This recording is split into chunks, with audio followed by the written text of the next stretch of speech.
What I admired most about the Prophet Muhammad is his mercy.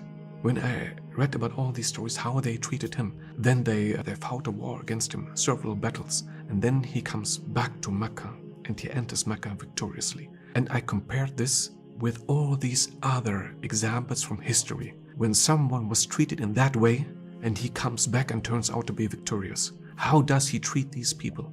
And he just enters Mecca and people are gathering around him. He asked them, what do you think what I'm doing with you right now?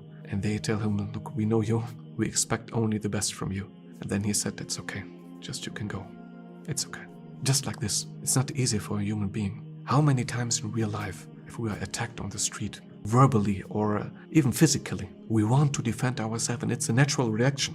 But to swallow and swallow and swallow just for the sake of the message, because he is the example of mankind. He cannot let go of his ego. We can't do that. I'm not this one example of Islam. I'm just an ordinary Muslim.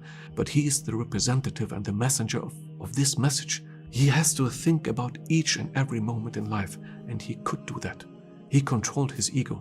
Even when he fought a battle, it was not for his ego. It was not because I want to retaliate or something, but it was for the sake of this message. This is what I admired about him, his mercy.